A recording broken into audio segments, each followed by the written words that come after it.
coming out to see And Then There Were None. There are quite a lot of you. That's very exciting. So just a few things before we begin. My name is Ella Rose. I directed this show. What's that? Okay, just kidding. My name is Ella Rose. I directed this show.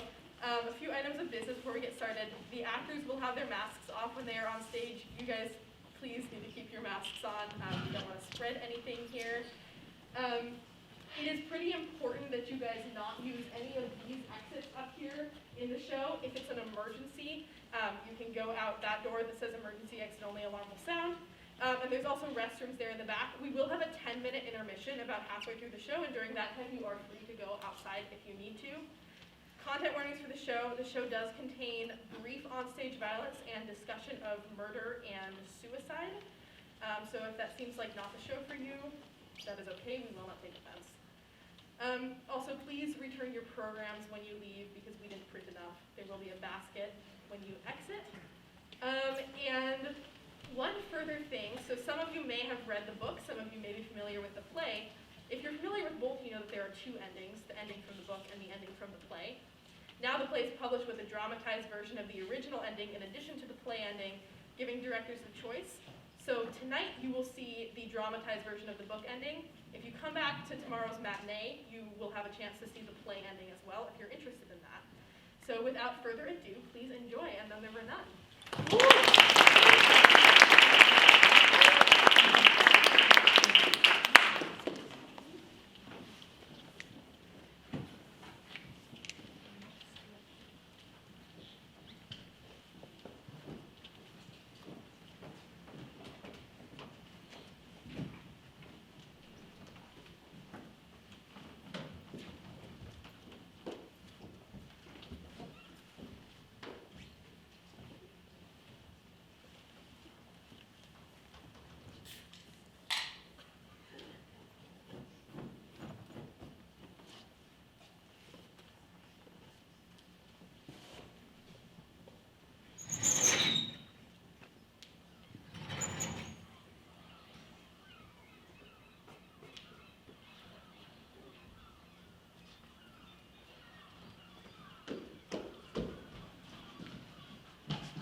First lot to be arriving by Jim's boat. No lot not far behind.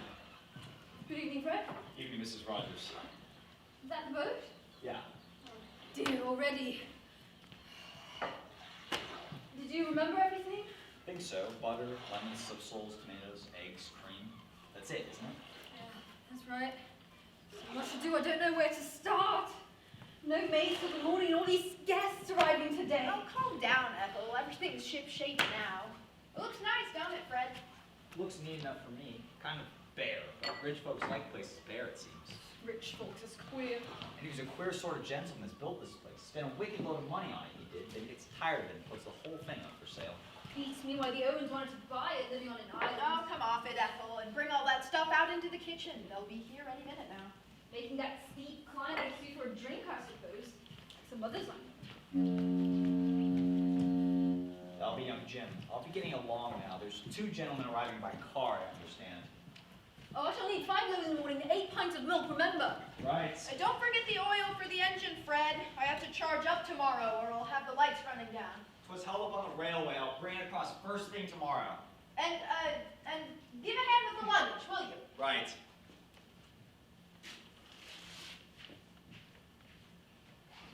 I've got to bring the list of guests, Tom. Oh, thanks, old girl. It doesn't look a very classy lot to me. Miss Claythorne. She'll probably be the secretary. I don't hold much with secretaries. Worse than hospital nurses, and them giving themselves airs and graces and looking down on servants. Oh, stop your grousing, Ethel, and cut along to that lovely, up-to-date, expensive kitchen of yours. Too many newfangled gadgets for my fancy. So this is it. Perfectly lovely. Miss Claythorne? You're Rogers. Yes,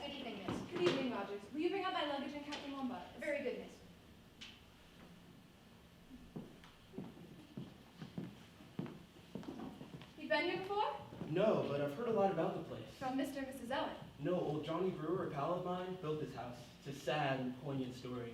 A love story. Yes, ma'am, the saddest of all. He was a wealthy old boy and fell in love with the famous Lily Logan. Married her, bought the island and built this place for her. Sounds most romantic.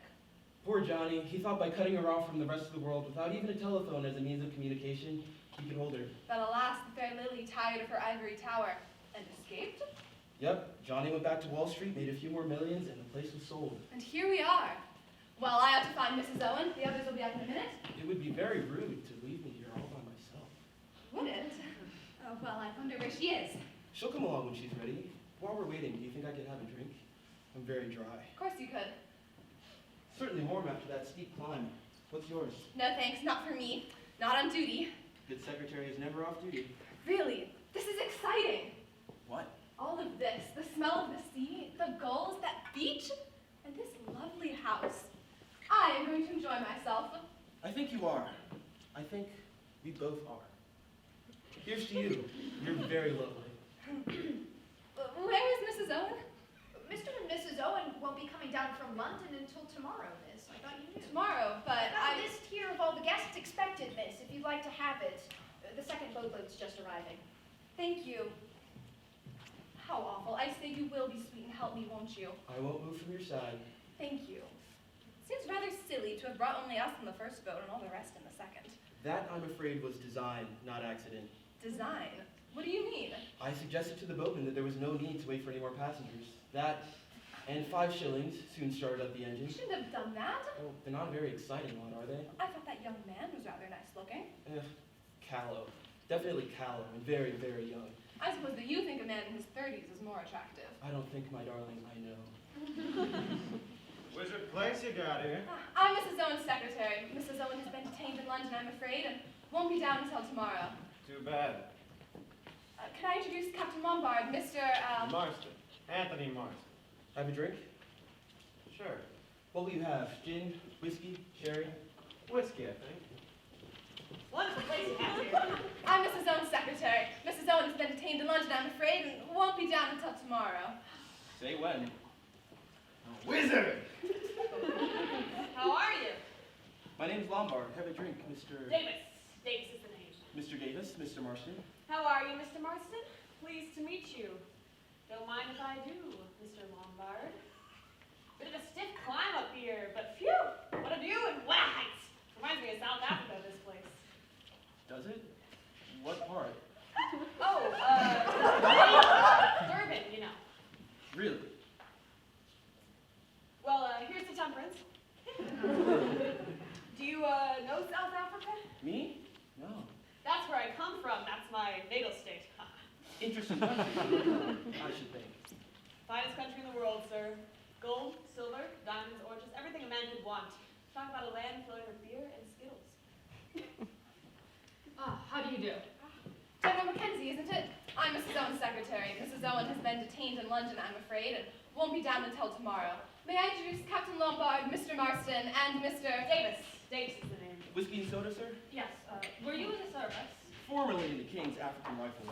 Too tame for me in peacetime. I chucked it. Pity. What?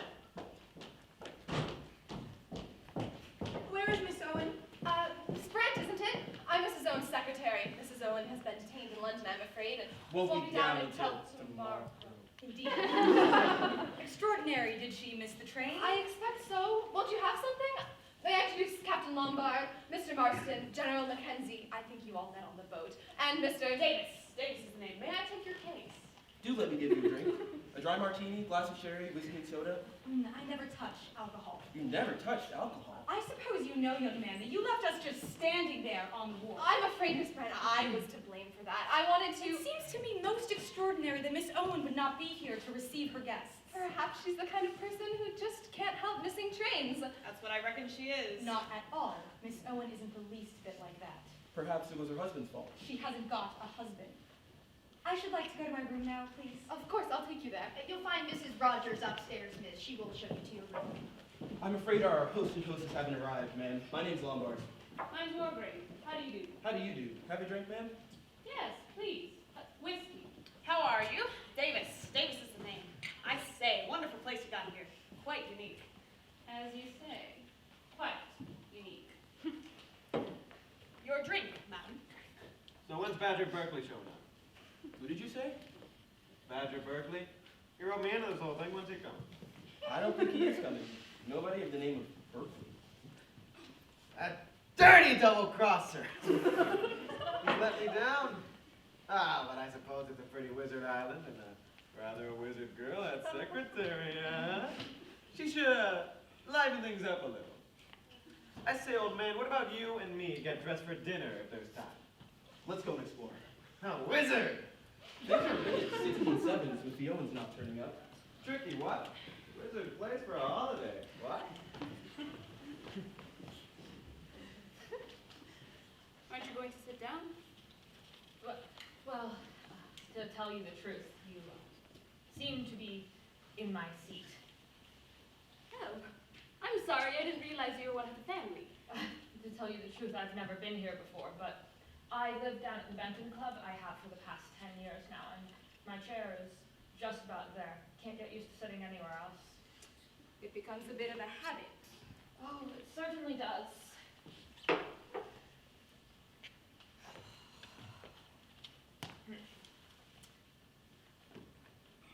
Not as good as the club's, but a nice chair.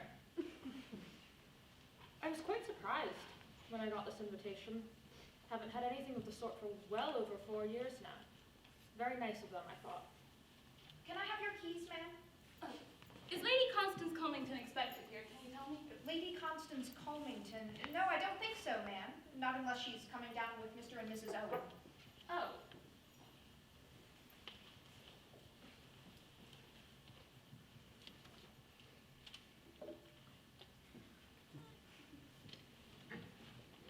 Allow me, sir.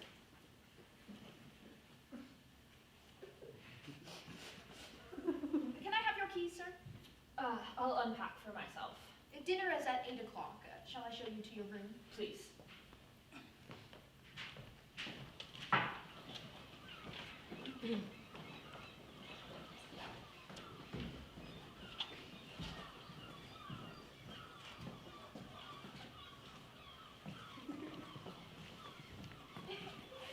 Right, there you are. I'll fetch Rogers.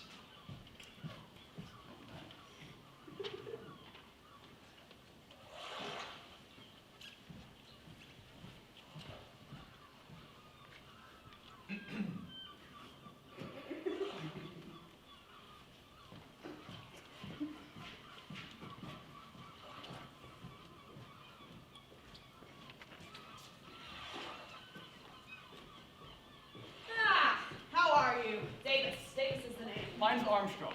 Dr. Armstrong, I believe. Yes. Thought so? Never forget a face. Don't tell me I've forgotten one of my patients. No, nothing like that. I once saw you in court giving expert evidence. Oh, really? Are you interested in the law? Oh, well, you see, I'm from South Africa. Naturally, legal processes in this country are bound to interest a colonial. Yes, of course. How about a drink? No, thank you. I never touch it. Mind if I do? Mine's empty. Not a bit. I've been having a look around the island. Quite a wonderful place, isn't it? Wonderful. I thought as I was coming in from the mainland what a haven of peace this is. Too peaceful for some, I dare say. Wonderfully restful. Good for the nerves. I'm a nerve specialist, you know. Yes, I know that. Did you come down by train? No, I motored down. Dropped in on a patient along the way. Great improvement. Wonderful response. That's part of 200 miles, isn't it? How long did it take you? I didn't rush. I never rush. Bad for the nerves. Some mannerless young fellow nearly drove me into the ditch near Amesbury. Shot past me at about 80 miles an hour. I'd like to have gotten his number. Yes, and if only more people would take the numbers of these young roadhogs. Yes. And if you'll excuse me, I must have a word with Mr. Owen. Oh, but Mr. Owen isn't coming down.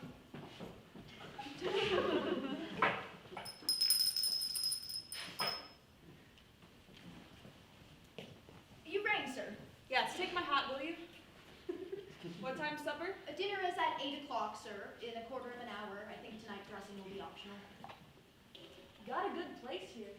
Thank you, sir. Been here long? Just under a week, sir. Is that all? I don't suppose you know much about this crowd that's gathered here? No, sir. All old friends of the family? I really couldn't say, sir. Oh, well. Oh, Rogers? Yes, sir. Rogers, can you put some sandwiches and a bottle of beer in my room at night? I got a hell of an appetite with this sea air. I'll see what I can do, sir. Rogers, Yes, sir. I'll see that you don't lose by it. Where's my room? I'll show you, sir. Good. I can do the wash and brush up straight away.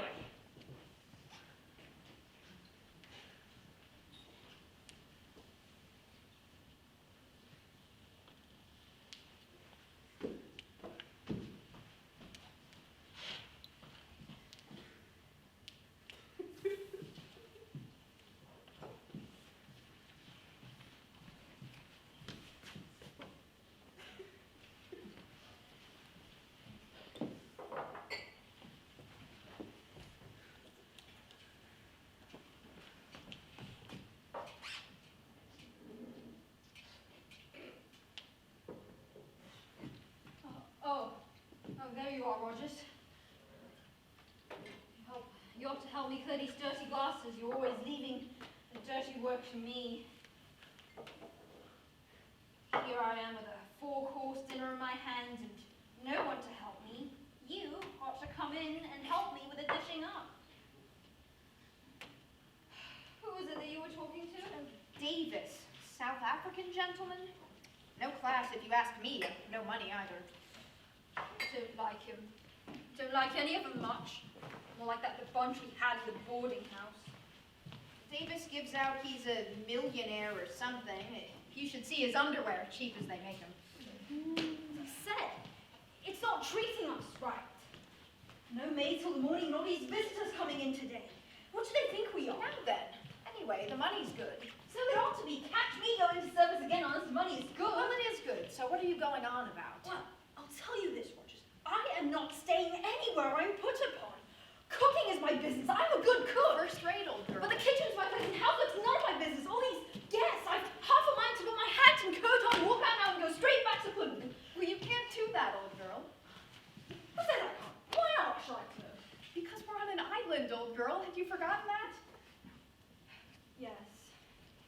I don't think I fancy being on an island. Don't know that I do either, come to that. No slipping down to a pub or going to the pictures. Ah, well, it's double the wages on account of the difficulties, and anyway, there's plenty of beer in the house. That's all you ever think about. Now, stop your nagging. You get back to the kitchen or your dinner will be spoiled. To be spoiled anyways, I suppose. Everyone's going to be late. Wasted on them anyways. Thank goodness they can make a souffle. Dinner won't be a minute, miss. It's just a question of dishing up. Is everything all right, Rogers? Can you manage between the two of you? Oh, yes, thank you, miss. The missus talks a lot, but she gets it done.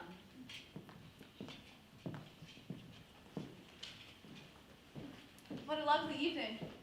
Indeed. The weather seems very settled. How plainly one can hear the sea. A pleasant sound. Hardly a breath of wind, and deliciously warm.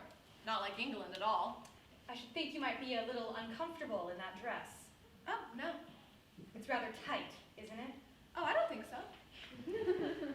You'll excuse me, my dear, but you're a young girl and you've got your living to earn. Yes? Well, a well-bred woman doesn't like her secretary to appear flashy. It looks as though you were trying to attract the attention of the opposite sex. And would you say I do attract them? That's beside the point. A young woman who deliberately sets out to get the attention of men isn't likely to keep her job for very long. Well, surely that depends on who she's working for. Really, Miss Claythorne?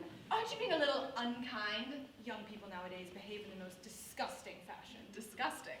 Yes. Low-backed evening dresses, lying half-naked on beaches, all this so-called sunbathing, an excuse for immodest conduct, nothing more. Familiarity. Christian names, drinking cocktails. And look at these young men nowadays. Decadent.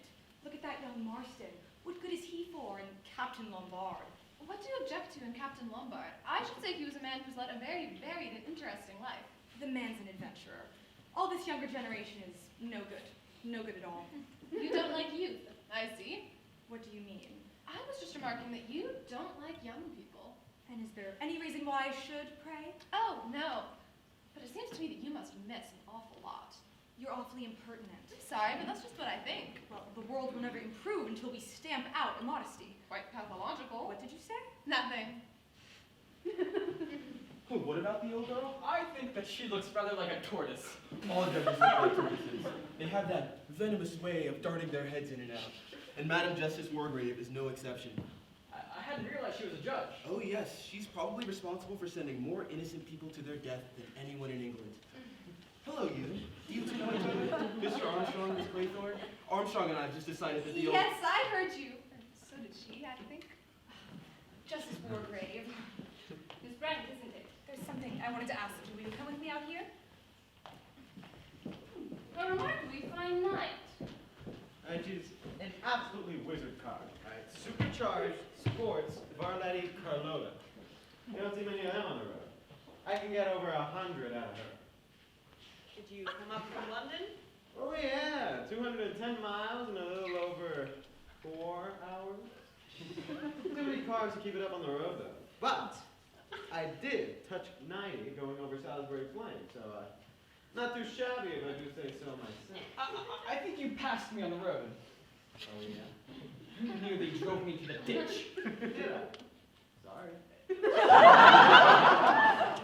If I had gotten your number, I'd have reported you.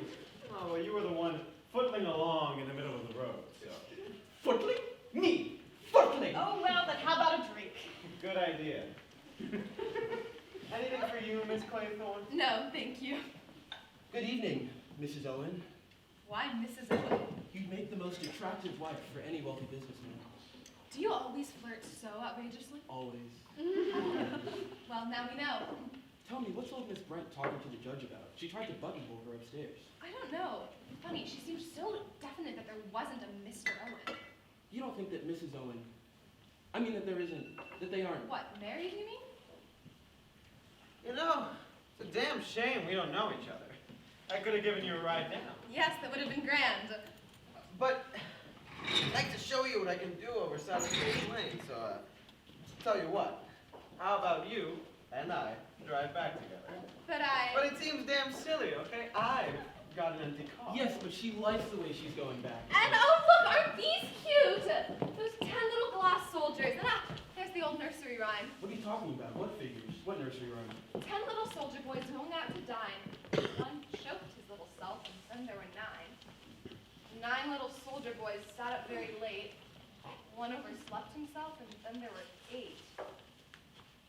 8 little soldier boys traveling in Devon. One got left behind, and then there were 7.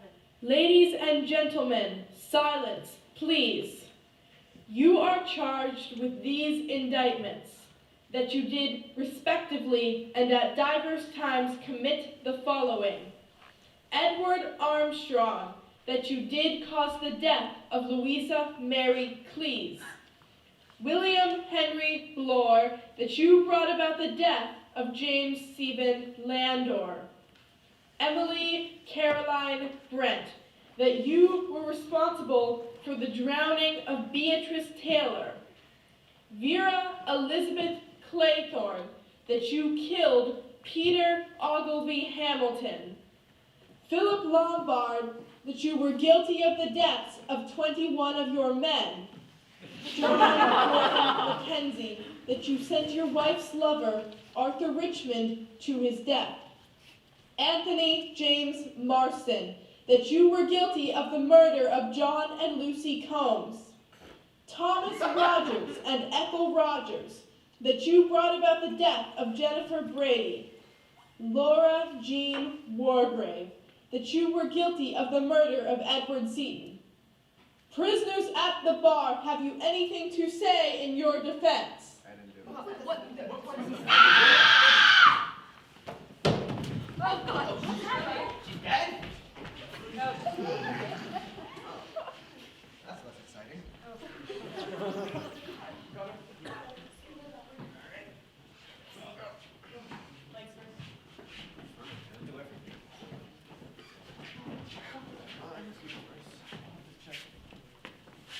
Just sort of drop.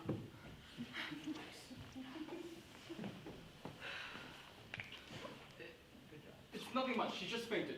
She'll be around in a minute. Get some brandy. Rogers, get some brandy. Who was that speaking? It sounded... What kind of practical joke was that? Where the devil did that voice come from? are charged with these indictments. Turn it off! Turn it off! It's horrible! A disgraceful and heartless practical joke. So you think it's a joke, do you? What else could it be? At the moment, I'm not prepared to give an opinion. So the devil turned it on, though. That's had it going. We must inquire into that. Oh, dear me. Oh, dear me. Allow me, sir. My sweet to her. Ethel? Ethel, it's all right. Do you hear me? It's all right. Pull yourself together. It's all right now, Mrs. Rogers. Just a nasty turn.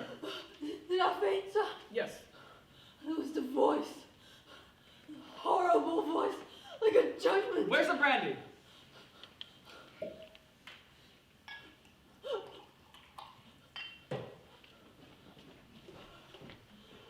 Drink this, Mrs. Rogers.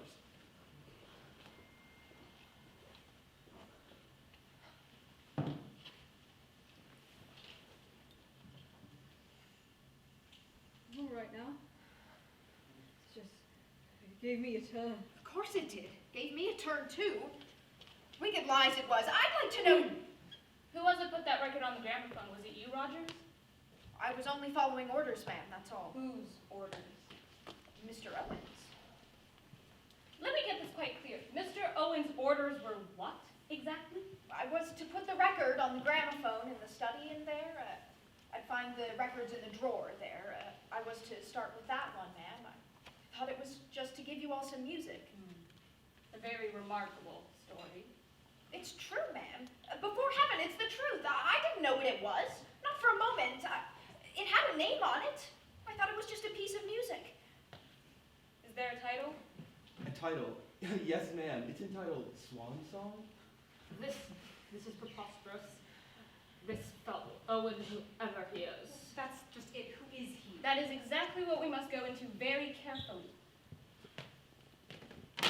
I should suggest that you get your wife to bed, Rogers, and then come back here. Yes.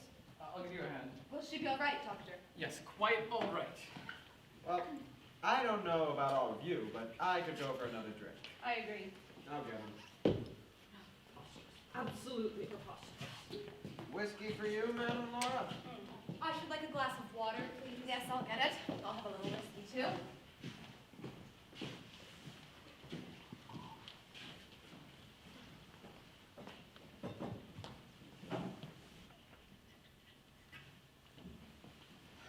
She'll be all right. I've given her a sedative. Now then, Doctor, you don't want to drink after all that? No, thank you. I never touch it. Oh, so you said. Have this one, General?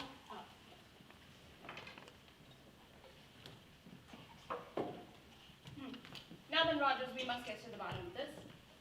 Tell us what you know about Mr. Owen. Well, he owns this place, ma'am. I am aware of that fact. What I want you to tell me is what you yourself know about the man. Well, I really can't say, ma'am. You see, I've never seen him. What do you mean you've never seen him? We've only been here just under a week, sir, my wife and I. We were engaged by letter through a registry office, the Regina in Plymouth. That's a high-class firm. We can check on that. Have you got that letter? The letter engaging us, yes, ma'am. Go on with your story. Well, we arrived here like the letter said on the 4th. Everything was in order, plenty of food in stock, and everything very nice, just needed dusting and that. What next? Well, nothing, ma'am. That is, we received orders to prepare the rooms for a house party, 8. And then yesterday morning, by the morning post, I received another letter saying that the Owens wouldn't be coming down from London until tomorrow, and they gave instructions for preparing dinner and putting on the gramophone record. Here it is, ma'am. Headed Ritz Hotel in typewritten.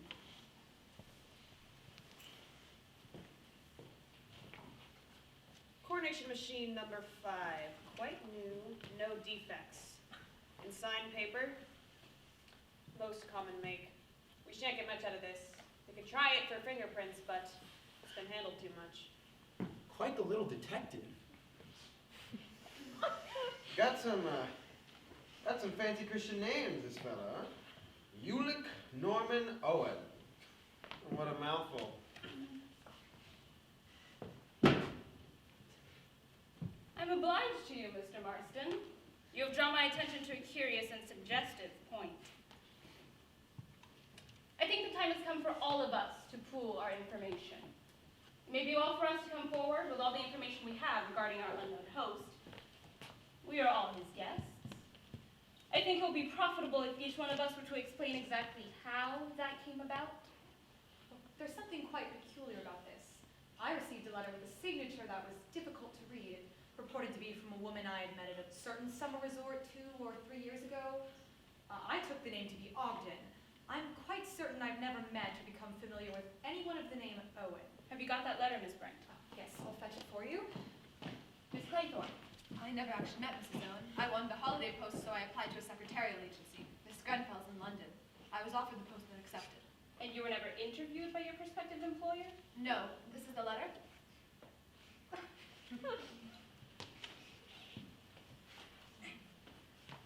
Soldier Island, Sticklehaven, Devon.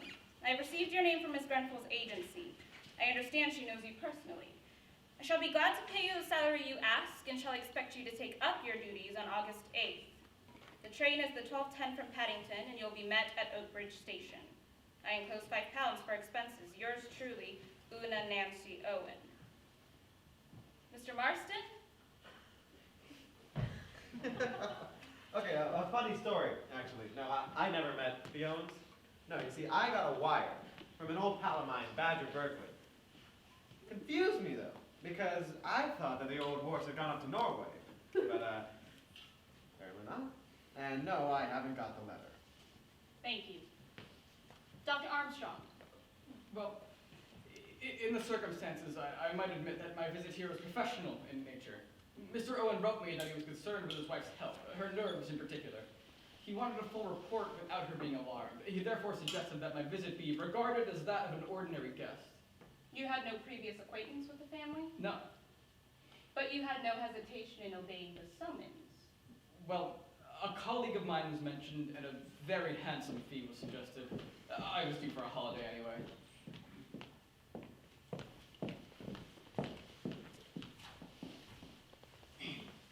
Dear Miss Brent, I do hope you remember me. We were together at Belhaven Guest House in August some years ago and seem to have so much in common. I am starting a guest house of my own on an island off the coast of Devon. I think there is really a place for plain English cooking and a nice old-fashioned type of person. None of this nudity and gramophones half the night. I shall be very glad if you could see your way to spending your summer holiday on Soldier Island as my guest, of course. I suggest August 8th, 12:40 from Paddington to Oakbridge. Yours sincerely, U.N. Yes, the signature is slightly ambiguous. I like the nudity touch. Here is my own letter from an old friend of mine, Lady Constance Colmington. She writes in her usual vague, incoherent way, urges me to join her here, and refers to her host and hostess in the vaguest of terms. Look here, I've just thought In a minute. But We will take one thing at a time if you don't mind, Captain Lombard. General Mackenzie? Got a letter from this fellow Owen. Thought I must have met him at the club, and he mentioned some old cronies of mine who were to be here. Thought I'd excuse informal invitation. Haven't kept the letter, I'm afraid. And you, Captain Lombard? Same sort of thing. Invitation mentioning mutual friends. I haven't got the letter either.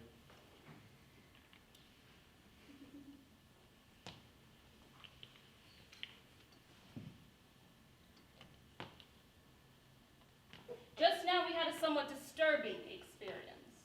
An apparently disembodied voice spoke to us all by name, uttering certain definite accusations against us. We will deal with those accusations presently. At the moment, I'm interested in a minor point.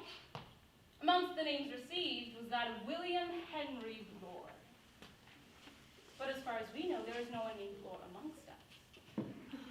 The name Davis was not mentioned. What have you to say about that, Mr. Davis? Cat's out of the bag, it seems. Suppose I'd better admit my name isn't Davis. You are William Henry Blore? That's right. I will add something to that. Not only are you here under a false name, Mr. Blore, but I've noticed this evening that you are a first-class liar. You claim to have come from Natal, South Africa. I know South Africa and Natal well, and I'm prepared to swear you've never set foot there in your life. You gentlemen have got me all wrong. I'm an ex-CID man. Oh, a copper.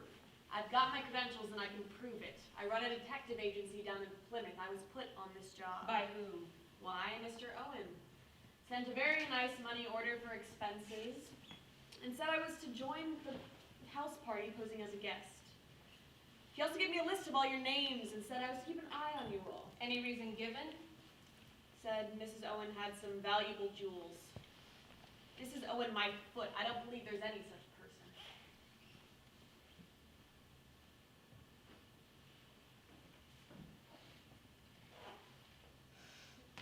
Your conclusions are, I think, justified. You like Norman Owen, Una Nancy Owen, each time that is to say UN Owen. Or by a slight stretch of fancy, unknown. But it's fantastic. Mad. Oh, yes. I've no doubt in my own mind that we've been invited here by a madman. Probably a dangerous, homicidal lunatic. Oh my God! Whoever it is who has enticed us here, that person has taken the trouble to find out a great deal about us. A very great deal.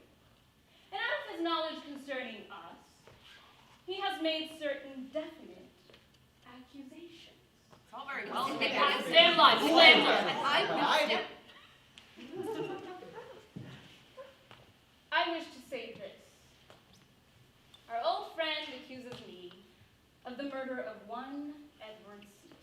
I remember Seaton perfectly well. He came up before me for trial in June 1930. He was charged with the murder of an elderly woman. He was very ably defended and made a good impression on the jury in the witness box. Nevertheless, on the evidence, he was certainly guilty. I summed up accordingly, and the jury brought in a verdict of guilty. In passing sentence of death, I fully concurred with this verdict. The appeal was lodged on grounds of misdirection. The appeal was dismissed, and the man was duly executed. I wish to say before you all, my conscience is perfectly clear on the matter. I did my duty and nothing more. I passed sentence on a rightly convicted murderer. Did you know Seaton at all? I mean, personally.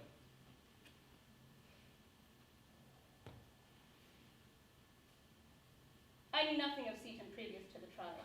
The old girl's lying. I'll swear she's lying. Fellow's a madman. Absolute madman. Got a bee in his bonnet. Got the wrong end of the stick. All round. Best to leave this sort of thing unanswered.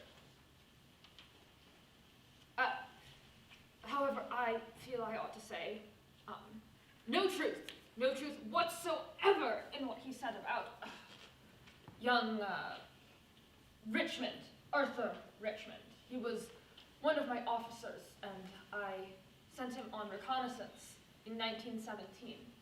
He was killed. Also like to say, I resent very much the slur on my wife. Been dead a long time now. Best woman in the world. Absolutely. Caesar's wife.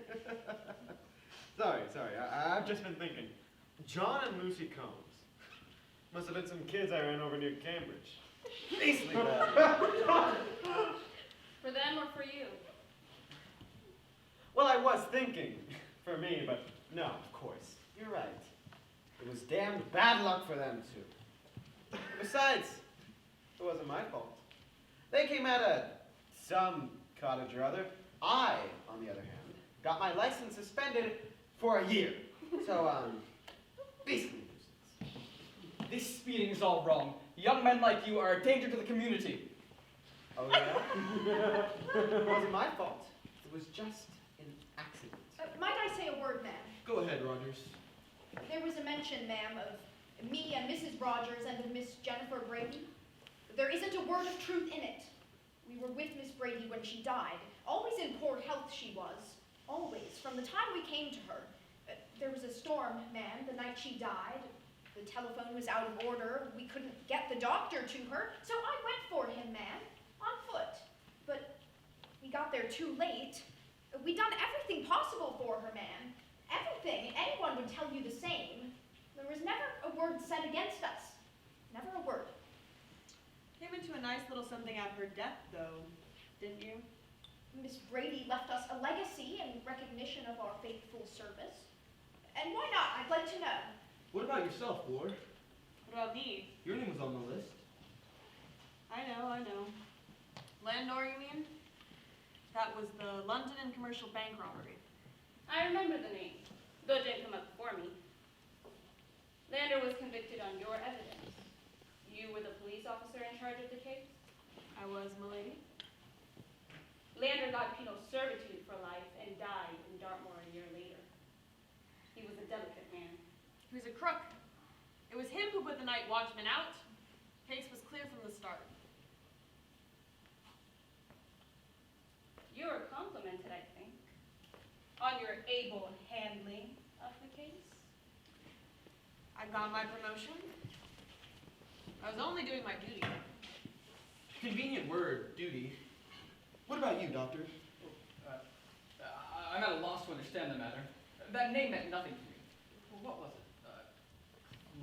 Clues? I don't remember having a patient of that name or being connected with a death in any way. The whole thing is a mystery to me.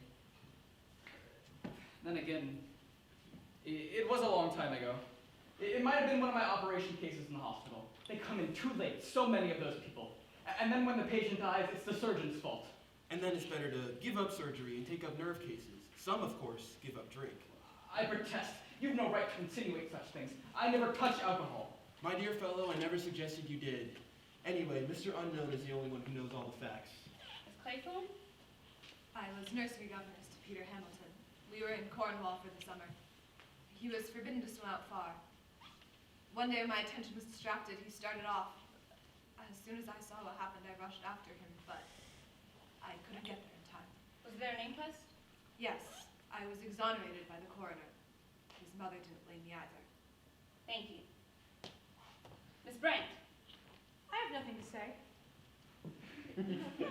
Nothing. You reserve your defense? There is no question of defense. I have always acted according to the dictates of my conscience. What a law-abiding lot we seem to be, myself excepted. We are waiting for your story, Captain Lombard. I haven't got a story. What do you mean? I'm sorry to disappoint all of you. It's just that I plead guilty. It's perfectly true. I left my men alone in the bush. Matter of self-preservation. You abandoned your men. Not quite the act of a proper gentleman, I'm afraid, but after all, self-preservation's a man's first duty.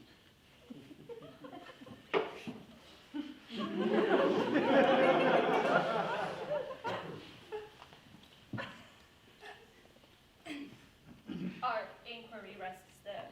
Now, Rogers, who else is there on this island besides ourselves and you and your wife? Nobody, ma'am. Nobody at all. Are you sure of that? Quite sure. Thank you. Don't go, Rogers. I'm not yet clear as to the purpose of our unknown host in getting us to assemble here.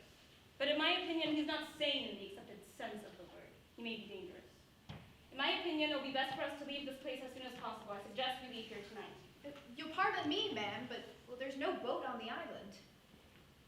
No boat at all? No, ma'am. Why don't you telephone to the mainland? Well, there's no telephone, ma'am. Fred Narracott, he comes over every morning, ma'am, brings the milk and the bread and the post and the papers, and he takes the orders. No, okay. We gotta ferret the mystery out of it before we go, yeah? Whole thing's like a detective story. Positively thrilling. At my time of life, I have no desire for thrills. Ah, but the legal life's narrowing, huh? I'm all for crime. Here's to it.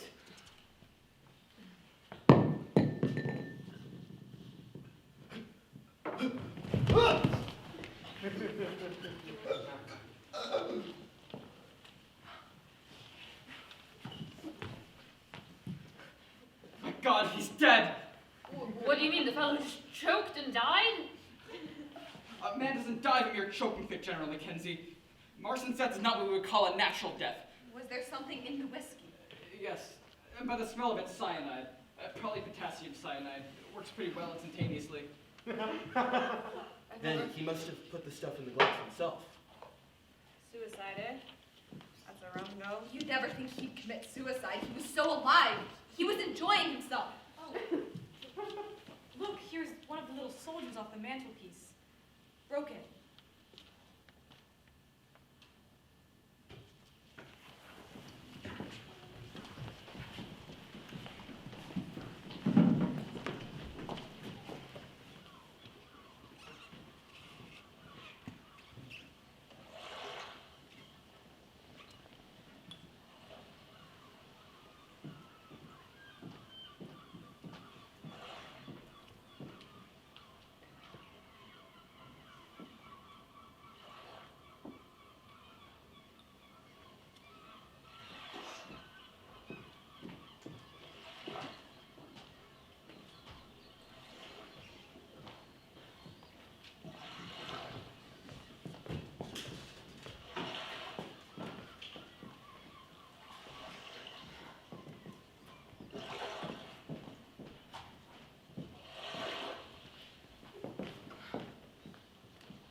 top. No sign of that boat yet. It's very early still. Oh, I know. Still, the fellow brings the milk and bread and all that. I thought he would have been here before this. No sign of breakfast? Where's that fellow Rogers? Oh, don't let's bother about breakfast. How's the weather looking? Wind's freshened up a bit. Quite a mackerel sky. Old boy on the train yesterday said we were due for some dirty weather. Shouldn't wonder if he wasn't right. I wish that boat would come. The sooner we get off this island, the better. It's absurd not keeping a boat on the island. No proper harbor. The wind comes up from the southeast, the boat would be dashed to pieces against the rocks. But a boat would always be able to make us from the mainland. No, Miss Brent, that's just what it wouldn't. Do you mean we should be cut off from the land? Yes. Condensed milk, Rabaia, and tin stuff till the gale has blown itself out. But you needn't worry, the sea's only a bit choppy. I should think the pleasures of living on an island are rather overrated. I wonder if that boat is coming. Knowing the way this house is built slap up against the cliff, you can't see the mainland until you've gone to the top. Shall we go up there again? No use, Doctor. A watch pot never boils. Besides, there's no sign of a boat putting out when we were up there just now. What can this man Narracott be doing? They're all like that down in Devon. Never hurry themselves. And what of Mr. Rogers? He ought to be about. If you ask me, Master Rogers was pretty badly rattled last night. Yes, the whole thing ghastly. I'd take an even bet that he and his missus did do that old lady in. You really think so? Well, I've never seen a man more scared. Guilty as hell, I should say. Terrific. The whole thing terrific. I say, suppose he's hopped it. Who, Rogers? But there's no way he could. There's no boat on the island. You just said so. Yes, but I've been thinking. We've only Rogers' word for that. What if there is one and he's nipped off in it first thing? Oh no, he wouldn't be allowed to leave the island. Sleep well, General? Yes. I dreamed of Leslie, my wife, you know. Oh, yes. I wish Narracott would come. Who's Narracott? The bloke who brought us over yesterday afternoon? Was it only yesterday? Yes, I feel like that too. Fatty gramophone records, suicides, it's about as much as a man can stand. I shan't be sorry to see the back of Soldier Island, I give you my word. So you don't understand. How strange. What's that, General? I don't like the looks of him. Seems like young Marston's suicide rattled him a bit. He looks years older. Where is that poor young fellow now? In the study. Put him there myself. Dr. Armstrong, I suppose it was suicide? What else could it be? I don't know, but suicide. You know, I had a pretty funny feeling in the night. This Mr. Unknown Owen. Suppose he's still on the island. Rogers mayn't know, or may have told him not to say so. Pretty nasty thought, isn't it? But would it have been possible for someone to tamper with Marston's drink without our seeing him? Well, it was sitting right up there. Anyone could have dropped a dollop of cyanide in it if they wanted to. Oh, there you are, Doctor! I've been all over the place looking for you. Could you come up and have a look at my wife, sir? Yes, of course. Is she feeling under the weather still? She's...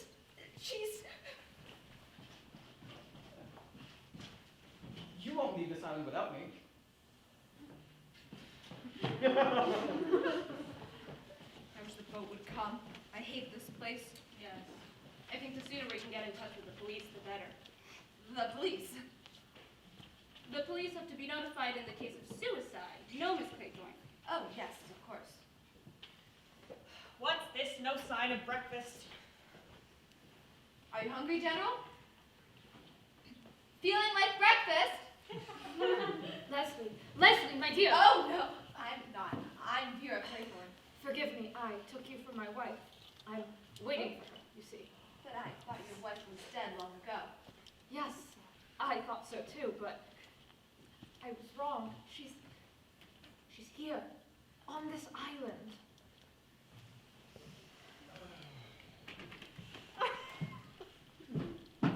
Good morning.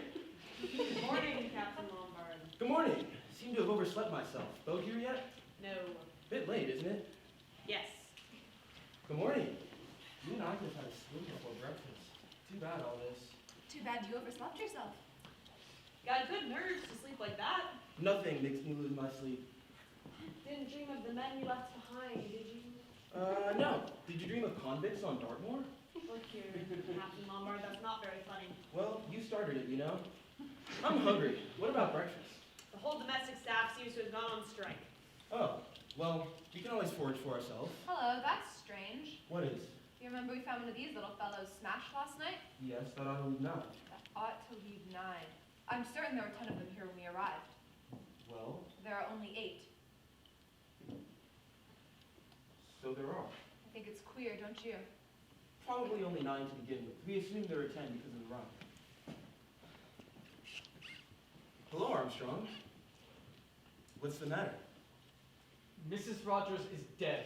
No, how? Died in her sleep. Rogers thought she was still under the effects of the sleeping draught that I gave her and came down without disturbing her. He lit the kitchen fire and did this room. And then as she hadn't appeared, he went up, was alarmed by the look of her, and came searching for me. She's been dead about 5 hours, I should say. What was it? Heart? Impossible to say. After all, she had a pretty bad shock last night. Yes. She might have been poisoned, I suppose, Doctor? It is perfectly possible. With the same stuff as young Marston? No, not cyanide. It would have been some narcotic or hypnotic. One of the barbiturates or chloral, something like that. You gave her sleeping powders last night, didn't you? Yes, I gave her a mild dose of luminol. Didn't give her too much, did you? Certainly not. What are you saying? All right, no offense, no offense. I was just thinking that perhaps if she had a weak heart. The amount that I gave her could not have hurt anyone. Then what exactly did happen? Impossible to say without an autopsy. If, for instance, this death had occurred in the case of one of your private patients, what would have been your procedure? Without any knowledge of the woman's previous state of health, I certainly would not be able to issue a certificate. She was a very nervous-looking creature. She had a bad fright last night. Perhaps it was heart failure. Her heart certainly failed to beat, but what caused it to fail? Conscience. What was that, Miss Brent? You all heard. She was accused, together with her husband, of having deliberately murdered her former employer, an old lady. And you believe that's true, Miss Brent? Well, certainly. You all saw her last night. She broke down completely and fainted. The shock of having her wickedness brought home to her was too much for her. She literally died of fear. It is a possible theory. One cannot adopt it without a more exact knowledge of the patient's state of health. If there was a latent Call cardiac- it, if you prefer, an act of God. Oh, no, Miss Brent. You regard it as impossible that a sinner should be struck down by the wrath of God? I do not. My dear lady, in my experience of ill-doing, Providence leaves the work of chastisement and conviction to us mortals. And the process is often fraught with many difficulties. There are no shortcuts. Let's be practical. What did the woman have to eat and drink last night after she went to bed? Nothing. Nothing at all? Not a cup of tea or a glass of water? I'll bet she had a cup of tea. That sort always does. Mr. Rogers assures me that she had absolutely nothing whatsoever. You may say so. So that's your idea. Well, why not? You heard that accusation last night? What if it's true? Miss Brent thinks it is for one. Rogers and his missus did the old lady in. They're feeling quite safe and happy about it. Happy? Well, they know they're in no immediate danger.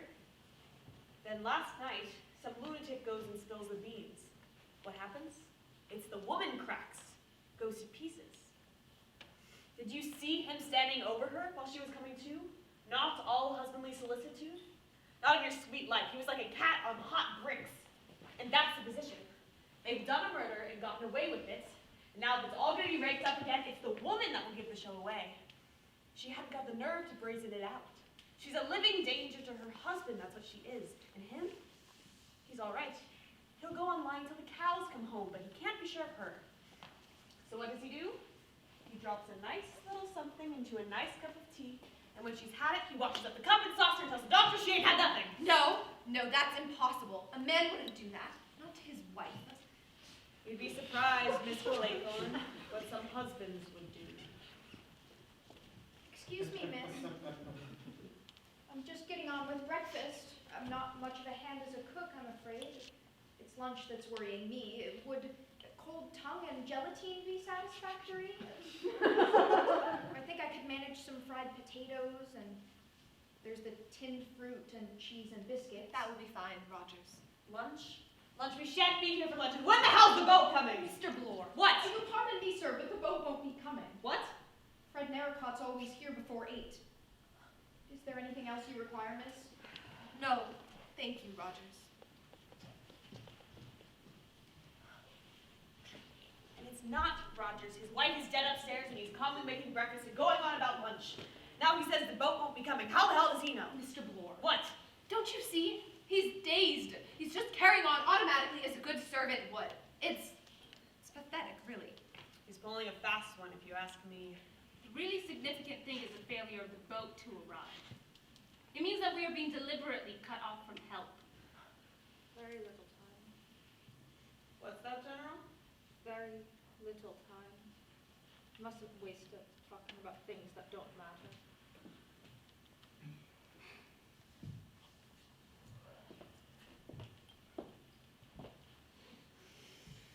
Why do you think Narracott hasn't turned up? I think the ubiquitous Mr. Owen has given orders. You mean pulled him into practical joke or something of that kind? He wouldn't fall for that. Wait. Why not? Soldiers Island's got a reputation for people having crazy parties. This is just one more crazy idea, that's all. Narracott knows there's plenty of food and drink in the island. Probably thinks it's all a huge joke. But couldn't we light a bonfire on top of the island or something, so that they'd see it?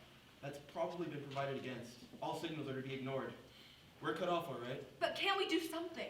Oh yes, we can do something. We can find the funny gentleman who staged this little joke. Mr. Unknown Owen. I'll bet anything you like, he's somewhere on the island. And the sooner we get hold of him, the better. Because in my opinion, he's as mad as a hatter and dangerous as a rattlesnake. Hardly a very good simile, Captain Lombard. A rattlesnake at least gives warning of its approach. Warning? My God, yes. That's our warning. 10 little soldier boys.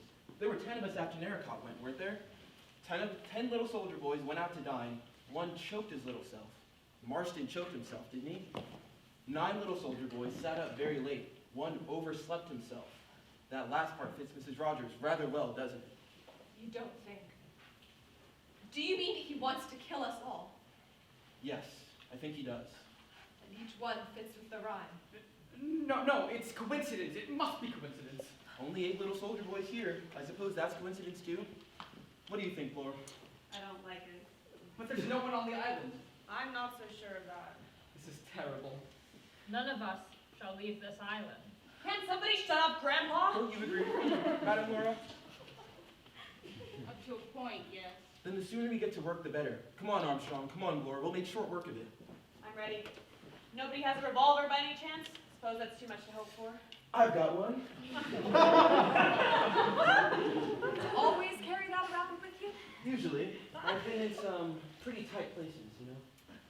Oh. Well, you've probably never been in a tighter place than you are today. If there's a homicidal maniac hiding somewhere on this island, he'll have a whole arsenal on him, and he'll use it. You may be wrong there, Blore. Many homicidal maniacs are very quiet, unassuming people. Delightful fellows. You'd never guess there was anything wrong with them. If our Mr. Owen turns out to be one of those sort, we'll leave him to you, Doctor. Now then, I suggest we make a start. Captain Lombard, suggest you do the house, well, we do the island.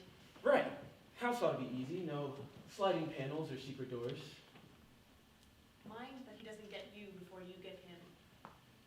Don't worry. But you two had better be careful. Remember, one got left behind.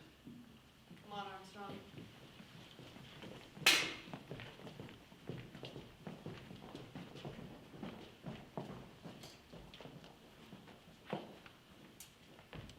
A very energetic young man, Captain Lombard. Well, don't you think he's right? If there is someone hiding on the island, we'll be bound to find him. It's practically bare rock. I think this problem needs brains to solve it, rather than brawn. Where are you going? I'm going to sit in the sun and think, my dear young lady. Now, where did I put that extra skein of wool? Did you leave it upstairs? Shall I go and see if I can find I'll it? go. I know where it's likely to be.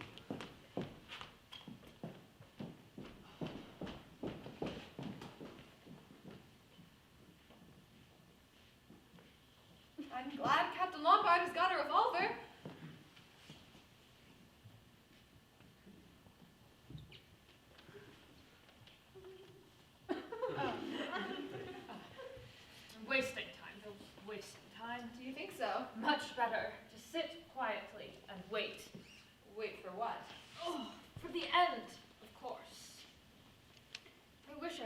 Leslie.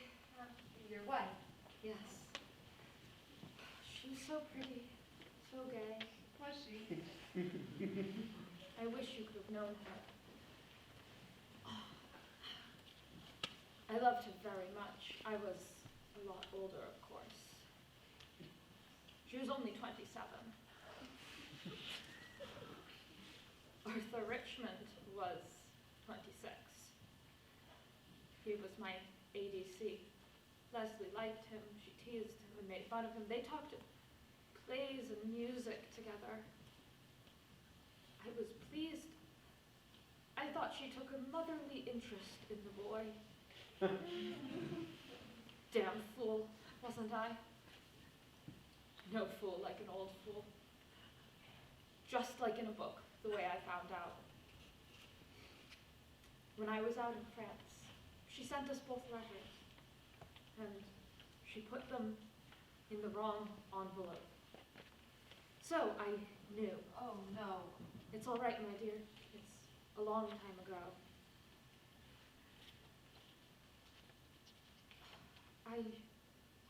I never told him I knew. I just let it gather inside.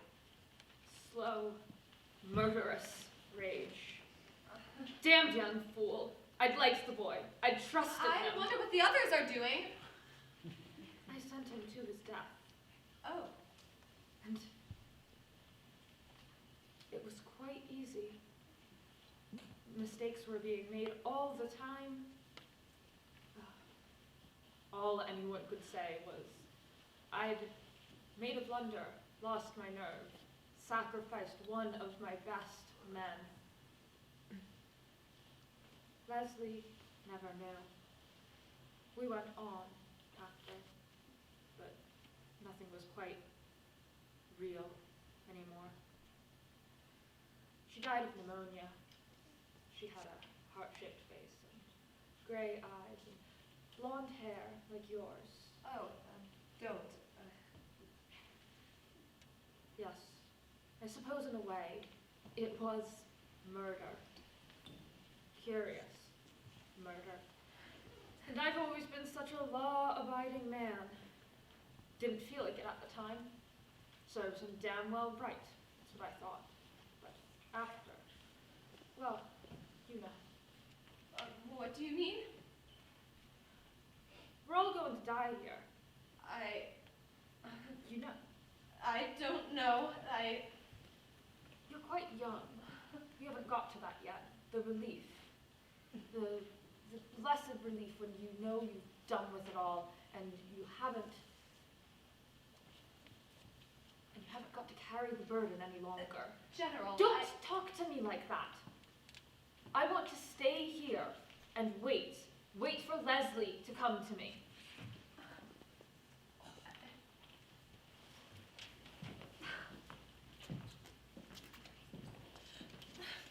Frightened. Oh, I'm frightened. All correct. No secret passage. One corpse. Don't. I say, you do look low. How about a drink to steady your nerves? A drink? 2 corpses in the house at 9 o'clock in the morning, and all you say is have a drink. An old man going, "Wait, crackers! Have a drink!" 10 people accused of murder. That's all right. Just have a drink. Everything's fine so long as you have a drink. All right. All right. Stay thirsty. You're nothing but a waster, an adventurer. You make me tired. I say, you are head up. What's the matter, my sweet? I'm not your sweet. I'm sorry, I rather thought you were. Well, you can think again. Come now, you know you don't really feel like that. We've got something in common, you and I. Rogues and murderers can't fall out. Rogues and murderers? Okay. You don't like the company of rogues and murderers, and you won't have a drink. I'll go finish searching. Unpleasant young man. Can't find it anywhere. Is anything the matter? I'm worried about the general. He really is ill, I think. What?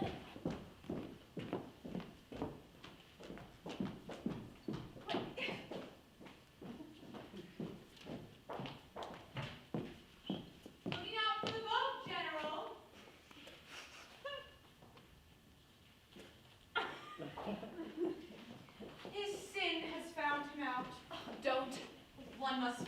Can any of us afford to throw stones? Even if his wife was no better than she should be, and she must have been a depraved woman, he had no right to take matters into his own hands.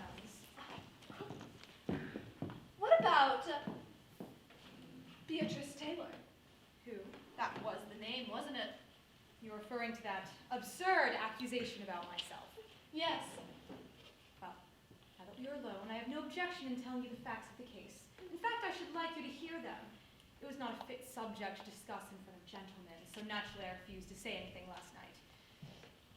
That girl, Beatrice Taylor, was in my service. I was very much deceived by her. She had nice manners and was clean and willing. I was very pleased with her. Of course, all that was the sheerest hypocrisy. She was a loose girl with no morals, disgusting. It was some time before I found out that she was what they call in trouble. It was a great shock to me. Her parents were decent folks, too, who had brought her up strictly.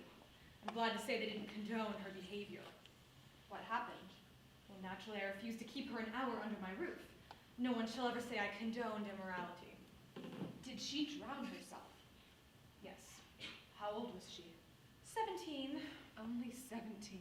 Quite old enough to know how to behave. I told her what a low and depraved thing she was. I told her that she was beyond the pale and no decent person would take her into their house. I told her that her child would be branded as a child of sin all its life, and that man would not naturally dream of marrying her. I told her that I felt soiled by ever having her under my You roof. told a girl of 17 all of that! Yes, and I'm glad to say I broke her down utterly. Poor little devil. Well, I had no patience for this indulgence towards sin. And then I suppose that you turned her out of the house? Of course. She didn't dare go home. What did you feel like when you found that she drowned herself? Feel like? Yes, didn't you? Didn't you blame yourself? Well, certainly not. I had nothing with which to reproach myself. I believe you really feel like that. That makes it all the more horrible. That girl's unbalanced. The heathen are sunk into the pit they have made, and the net which they hid is their own foot taken. The Lord is known for the judgment he executed. The wicked are snared in the work of his own hand. Breakfast is ready. Be quiet. The wicked shall be turned into hell. Do you know where the others are, miss? Breakfast is ready. Justice Wargrave is sitting out there in the sun. Dr. Armstrong and Mr. Blore are searching the island. I shouldn't bother about them. Shall not the isles shake at the sound of the fall, when the wounded cry, when the slaughter is made in the midst of thee? Shall we go in? I don't feel like eating. Breakfast is ready. Then all the princes of the sea shall come down from their thrones. They shall lay off their robes, and they shall put off their broidered garments. They shall clothe themselves in trembling. They shall sit upon the ground, and they shall tremble at every moment, and be astonished at thee. Reading aloud, Miss Brent? It is my custom to read a portion of the Bible every morning. A very good habit, I'm sure. What luck did you have? There are no caves on the island, there's no cover, no one could hide anywhere. That's right. What about the house, Lombard? No one. I'll stake my life there's no one in the house but ourselves. I've been over from attic to cellar. Breakfast is getting cold. Breakfast? Come on, Blore. You've been yelping about breakfast ever since you got up. Let's eat, drink, and be merry, for tomorrow we die. Or who knows, perhaps even today. You ought to be ashamed. You ought to be ashamed of such levity, Captain Lombard. Come on, General. Can't have this. Breakfast, I say, sir.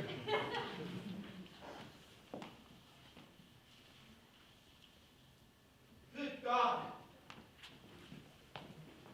One got left behind. There's a knife in Mackenzie's back.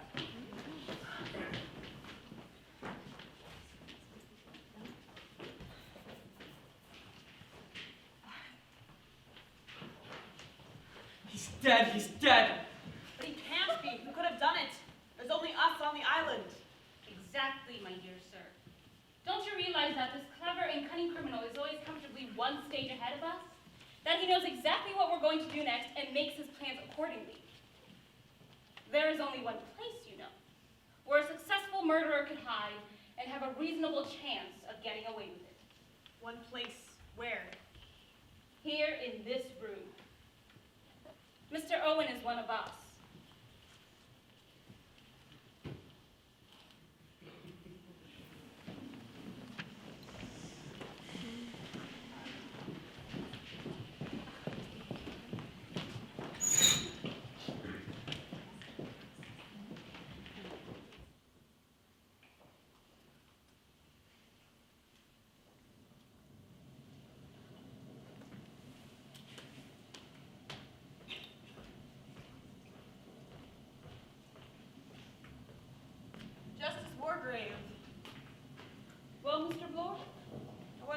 alone. You're right in what you said this morning. This damned murderer is one of us. And I think I know which one. Really? Ever heard of the Lizzie Borden case? In America, old couple killed in the middle of the morning with an axe. The only person who could have done it was the daughter, a respectable, middle-aged spinster. Incredible. So incredible that they acquitted her, but they never found any other explanation.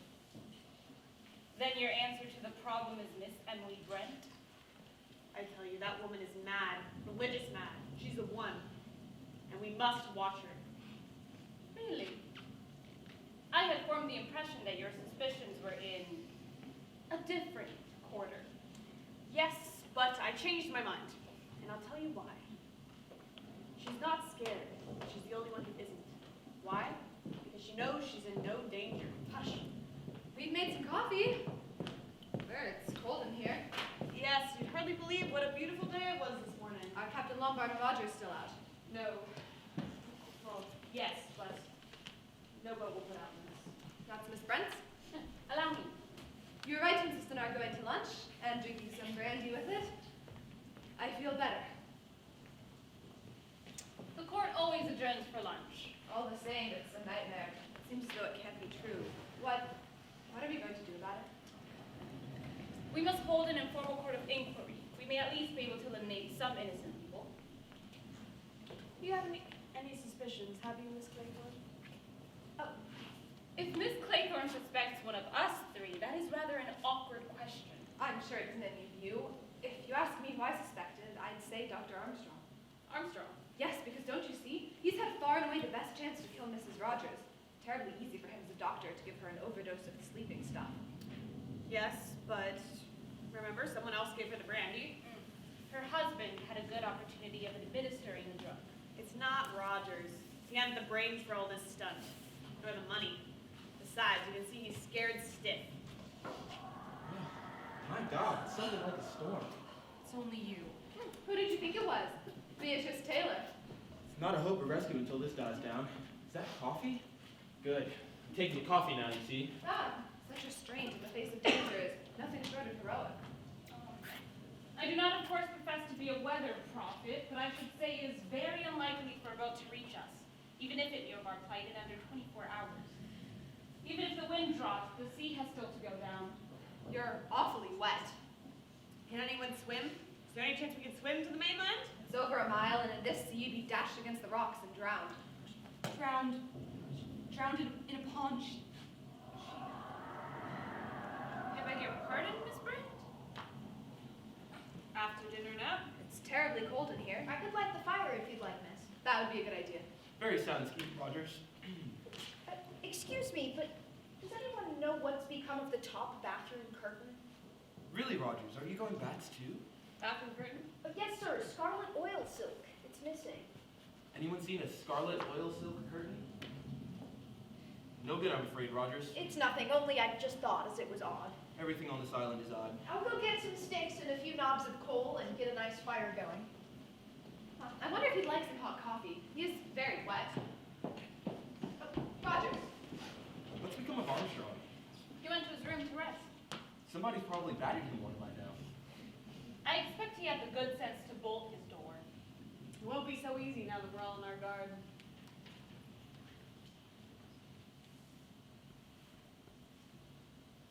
I advise you, Mr. Blore, not to be too confident.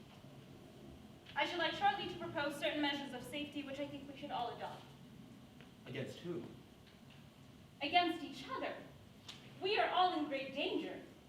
Of the 10 people that came to this island, 3 are definitely cleared. There are 7 of us left. 7 little soldier boys. One of whom is a bogus little soldier boy. Exactly. In spite of what Miss Claythorne said just now, I'd say that you, Justice Wargrave, and Dr. Armstrong are clear of suspicion. He's a well-known doctor and you're known all throughout England. Mr. Blore, that proves nothing at all. Judges have gone mad before now. So have doctors. So have policemen. Here, here. Well, does he want some coffee? He'd rather make himself a nice cup of tea. What about Dr. Armstrong? Do you think we ought to bring him up a cup? I'll take it up if you like. I'll take it. I want to change. Yes, you ought to. You'll catch cold. I think Dr. Armstrong will prefer to see me. He might not admit you, Captain Lombard. He might be afraid of your revolver. Ah, yes, that revolver. I want a word with you about that. Do go and change. What were you going to say?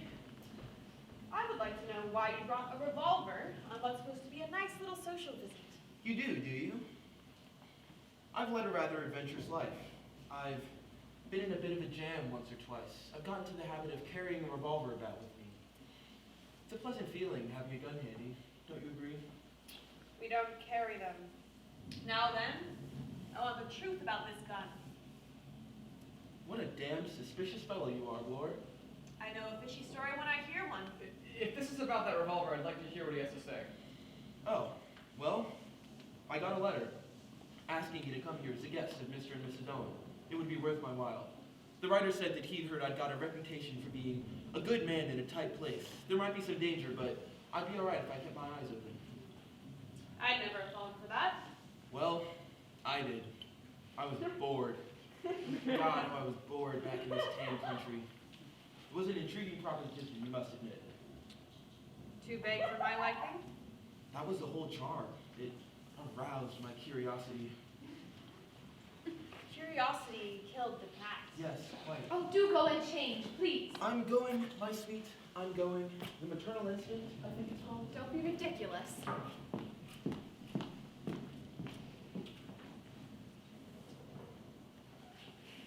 If that story's true, why didn't he tell it to us last night? He might have thought this was precisely the emergency for which he had been prepared. Perhaps it is. I hardly think so. Just Mr. Owen's bit of cheese to get him into the trap with the rest of us. He must have known him well enough to rely on his curiosity. That sure he's got the wrong one all around. I wouldn't trust that man a yard. Are you such a good judge of truth? We must get out of here. We must before it is too late. The one thing we must not do is give away to nerves. I'm sorry. Rather a case of physician, heal thyself. But I've been overworked lately and run down. Sleeping badly? Yes. I keep dreaming. A hospital, operations, a knife at my throat. Real nightmares. Yes. Do you ever dream that you're in court sentencing a man to death? Are you by any chance referring to a man called Edward Seaton?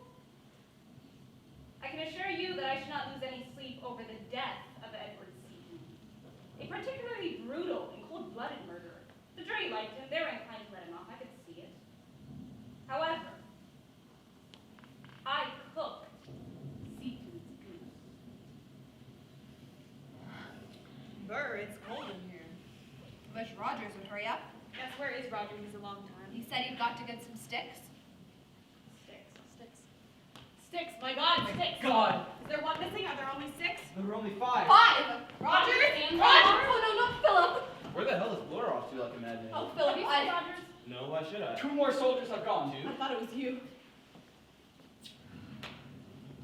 Oh, what is it? In the scullery. Is he? Oh, he's dead all right. How? With an axe. Well, someone must have got him when he was bent over the wood box. One chopped himself in half. And then there were 6! Stop it. Vera. Stop it. She'll be all right. What's next? Bees? They keep bees on the island? Well, that's the next verse, isn't it? 6 little soldier boys playing with the hive. A bumblebee stung one, and then there were 5. A bumblebee stung one? We all look pretty spry, don't we? Nothing wrong with any of us? My God. You don't think?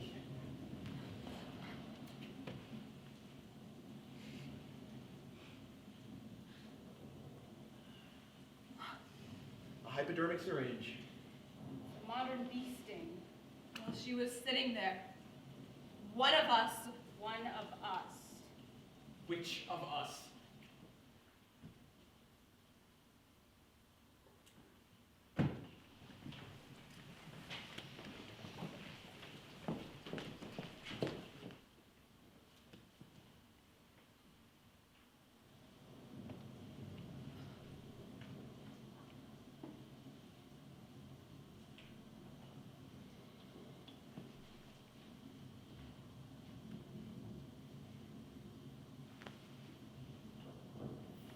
5 little soldier boys, sitting in a row, watching each other, waiting for the blow. New version, up to date. I hardly think this is a moment for facetiousness. Have to relieve the gloom. Damn that electric plant running down. Let's play a nice round game. How about inventing one called Suspicions? A suspects B, B suspects C, and so on. Let's start with Blore. It's not hard to guess whom Blore suspects. It sticks out a mile. I'm your fancy, aren't I, Blore? I won't contradict you. You're quite wrong, you know. Abstract justice isn't my line. If I committed murder, there would have to be something in it for me. All I know is that you acted suspiciously from the start. You've told 2 stories. You came here with a revolver. Now you say you've lost it. I have lost it. That's a likely story. What do you think I've done with it? I suggested myself that you search me. Oh, you haven't got it on you. You're too clever for that. You mean... You know where it is. You mean I've cached it, ready for next time? I shouldn't be surprised. Why don't you use your brains, Blore? If I'd wanted to, I could have shot the lot of you by this time. Pop! Pop! Pop! That's not the big idea, is it? The crazy touch? My God, man, I'm saying enough. The doctor says there are some lunatics who you never know were lunatics. I'd say that's true enough. We shouldn't just sit here doing nothing. There must be something, surely something that we can do. If we lit a bonfire. In this weather? It is, I'm afraid, a question of time and patience.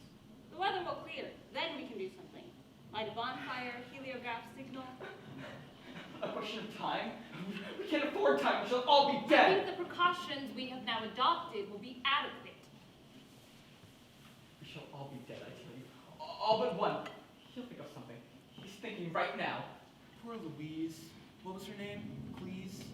Was it nerves that made you do her in, Doctor? No. Drink. I used to be a heavy drinker. God help me, I was drunk when I operated. Quite a simple operation. My hands shaking all over the place. I can see her now. A big, heavy, countrified woman. And I killed her! So I was right, that's how it was. His sister knew, of course, but she was loyal to me. Or to the hospital. I gave up drinking, gave it up altogether. Went for a study of nervous diseases. Very successfully. 1 or 2 lucky shots. A good result with 1 or 2 important women, and then they told their friends. Last year, I've been so busy I've hardly known which way to turn. I got to the top of the tree. Until Mr. Unknown Owen, and down will come Cradle and Doctor and all. Will you stop with your damnable sneering and joking? Gentlemen, please. We cannot afford to quarrel. That's okay by me. I apologize. It's this terrible inactivity that gets on my nerves. We are adopting, I feel convinced, the only measures possible. So long as we remain together, all within sight of each other, a repetition of the previous tragedies that have occurred must be impossible. We have all submitted to a search. Therefore, we know that no man is armed with either firearms or a knife, nor has any man got cyanide or any drug about his person. If we remain, as I say, within sight of each other, nothing can happen. But we can't go on like this. We shall need food, sleep. That's what I say. Obviously, the murderer's only chance is to get one of us detached from the rest. So long as we prevent that, we are safe. Safe? You're very silent. Vera? There isn't anything to say. I wonder what the time is. It's this awful waiting. Waiting for the hours to go by and get feeling that they may be the last. What is the time? 8:30. Is that all? Pretty awful light, this. How are the candles holding out? It's a whole box. Storm's dying down a bit. What do you think, madam? Perhaps. We mustn't be too optimistic. The murderer's got everything on his side. Even the weather seems to be falling into his plans.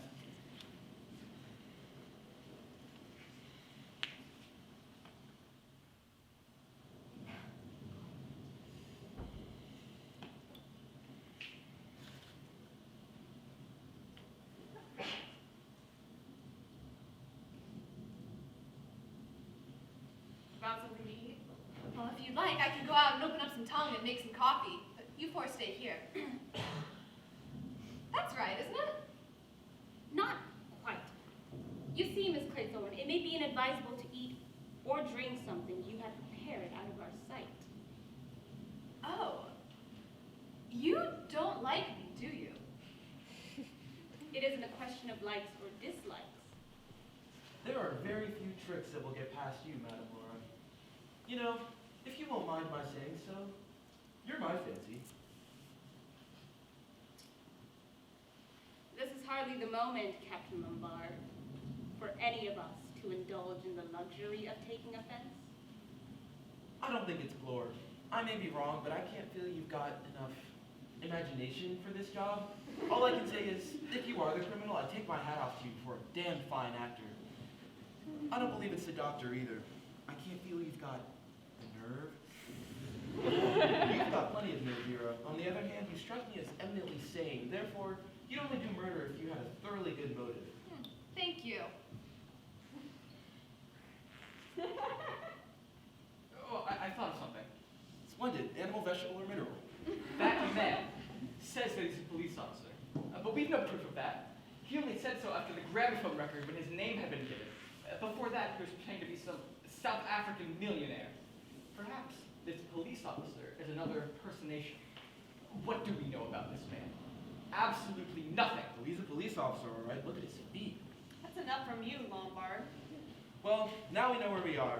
Oh, by the way, Miss Claythorne suspects you, Doctor. Oh, yes, she does. Have you seen her shoot a dirty look from time to time? It all works out quite prettily. I suspect Madame Laura. Blore suspects me. Armstrong suspects Blore. What about you, madam? Quite early in the day, I had formed a certain conclusion. It seemed to me that everything that had occurred pointed quite unmistakably to one person. I am still of the same opinion. Which one? Well, no. Maybe inadvisable to mention that person's name at the present time. Inadvisable in the public interest? Exactly.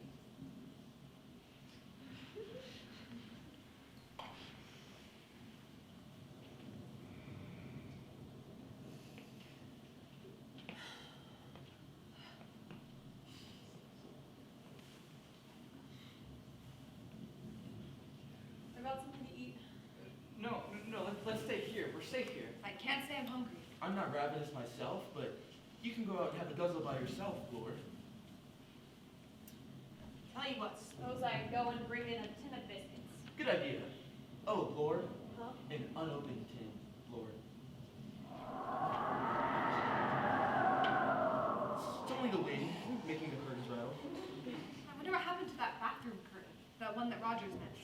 By the wildest stretch of imagination, I can't think what any homicidal maniac wants with a scarlet oil silk curtain. Things seem to have been disappearing. Miss Brent lost a skein of knitting wool. So the murderer, whoever he or she is a kleptomaniac too. How does it go? 5 little soldier boys? Going in for law, one got in chancery. In chancery, but how could that apply? Unless, of course. Precisely, my dear young lady.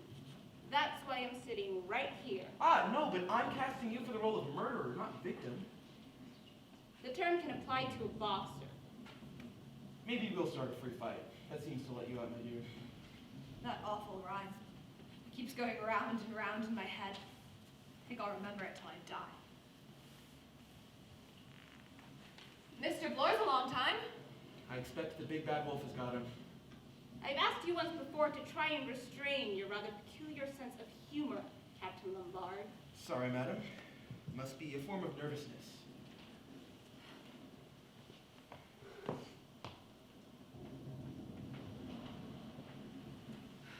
Put your hands up, search him.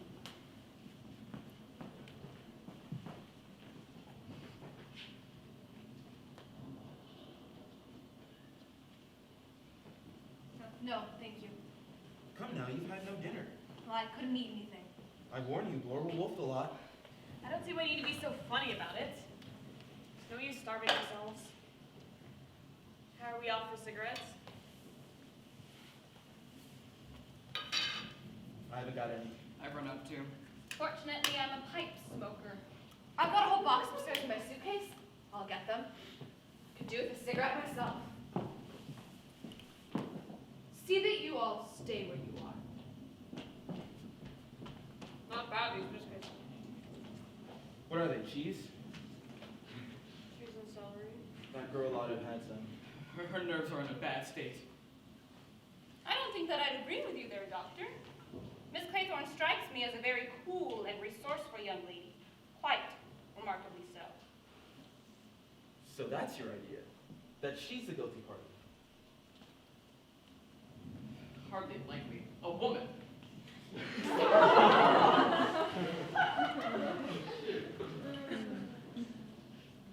You and I, Doctor, see women from slightly different angles. What does anyone say to a spot of wisdom? Good idea, providing we tackle an unopened bottle. Vera? Vera! Where'd you all go? Where'd the lights go? Vera! Blore, where are you off to? Armstrong? Who's that?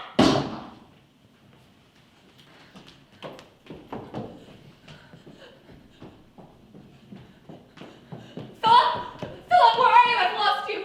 Here I am. Why can't we have some light? It's awful in the dark. You don't know where you are. You don't know where anyone is. It's that damn draft on the stairs blowing all the candles out. Here, I've got a lighter. I was horrified to death. It went right around my throat. What did? The window was open in my room. It blew out my candles. I opened the door. And then a long strand of seaweed touched my throat. I thought in the dark that I was being strangled by a wet hand. I don't wonder you yelled. Who hung that seaweed there? I don't know, but when I find out, he'll be sorry he was ever born. Who's that? Don't worry, Miss Claythorne, it's only me. Here we are. Who fired that shot?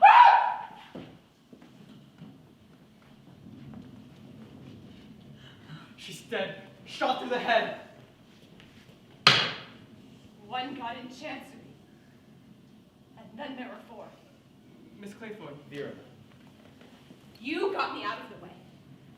You got me to go upstairs for cigarettes. You hung that seaweed there. You did it all so that you could kill this helpless old woman in the dark. You're mad. All of you crazy! That's why you wanted the red curtain and that knitting wool. It was all planned. Long ago. For that. Oh my God, let me get out of here!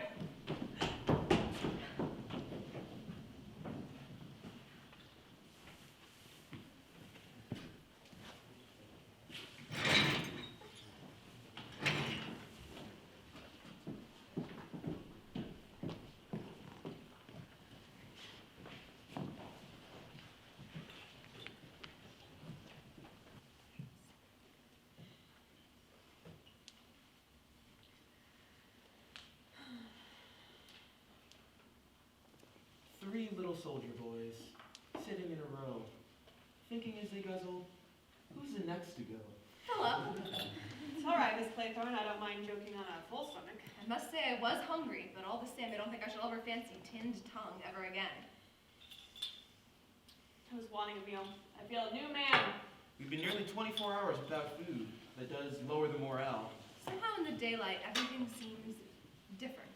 You mustn't forget, there's a dangerous homicidal lunatic somewhere loose on this island. But why is it that one doesn't feel jittery about it anymore? It's because now we know, beyond any possible doubt, who it is, eh, Blore? That's right. It was the uncertainty before, looking at each other, wondering which. Well, I said all along that it was Dr. Armstrong. You did, my sweet, you did, until, of course, you went completely back and suspected us all. It seems rather silly in the light of day. Very silly. Allowing it is Armstrong. What's happened to him? We know what he wants us to think has happened to him. What exactly did you find? One shoe, just one shoe sitting prettily on the cliffside. Inference, Dr. Armstrong has gone completely off his onion and committed suicide. All very circumstantial. Even the one broken glass soldier over there in the doorway. I think that was rather overdoing it. A man wouldn't think of doing that if he were going to drown himself. Quite so, but we're fairly certain he didn't drown himself. But he had to make it appear as though he were the seventh victim, all according to plan. Suppose he really is dead? I'm a bit suspicious of death without bodies. How extraordinary to think there are 5 dead bodies in there. We've been eating tinned tongue. The delightful, feminine disregard for the facts. There are 6 dead bodies, and they are not all in there. Oh no, she's right. There are only 5. What about Mrs. Rogers? I've counted her. She makes the 5th. Now look here. Marston 1, Mrs. Rogers 2, Mackenzie 3, Rogers 4, Emily Brent 5, and Wargrave 6. 7, 8, 9, Armstrong 10. You're right, old man. Sorry. Don't you think it would be an idea if we brought Mrs. Rogers downstairs and shoved her in the morgue too? I'm a detective, not an undertaker. For heaven's sake, stop talking about bodies. The point is that Armstrong murdered them. You ought to realize it was Armstrong straight away. How do you think you got a hold of your revolver? Haven't the slightest idea. Tell me exactly what happened in the night. Well, after you accused us all and ran off to your room, we decided we should go to bed. So we went to bed and locked ourselves in our rooms. About an hour later, I heard someone pass my door, so I came out and tapped on Blore's door. He was there all right. Then I went to Armstrong's room and it was empty. That's when I tapped on your door and said to sit tight, whatever happened. Then I came down here and the window on the balcony was just open and my revolver was lying beside it. Why the hell should Armstrong throw away that revolver? Don't ask me. Either an accident or he's crazy.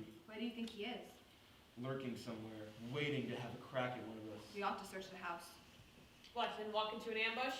Oh, I hadn't thought of that. Are you quite sure you heard no one moving about after we went out? Oh, I imagined all sorts of things, but nothing short of setting the house on fire would have got me to unlock my door. I see. Just thoroughly suspicious. What's the use of talking? What are we gonna do? If you ask me, do nothing. Sit tight and take no risks. Look here, I wanna go after that fella. What a dog of the bulldog breed you are, Blore. By the way, between friends and without prejudice, you did go in for that little spot of perjury, didn't you? Well, I don't suppose it makes any odds now. Landor was innocent, all right. The gang squared me, and between us, we put him away for a stretch. Mind you, I wouldn't admit it now if it wasn't that. You think we're all in the same boat? I couldn't very well admit it in front of Miss Justice Wargrave, could I? No, hardly. I say, that fellow Seton, you think he was innocent? I'm quite certain of it. Wargrave had a reason for wanting him out of the way. Well, Blore, I'm delighted you've come off your virtuous perch. I hope you made a tidy bit out of it. Nothing like what I ought to have done. They're a mean lot, that many gang. I got my promotion, though. And Lander got penal servitude and died in jail. I couldn't very well tell he was gonna die, could I? No, that was your bad luck. His, you mean? Yours too. Because as a result of that fact, your life may get cut short unpleasantly soon. What, me? By Armstrong? I'll watch it. You'll have to. Remember, there are only 3 soldier boys there. But what about you? I shall be quite all right, thank you. I've been in tight places before, and I've got out of them. And I mean to get out of this one. Besides, I've got a revolver. Ah, yes, that revolver. Now listen. You said you found it lying down there. What's to prove you haven't had it the entire time?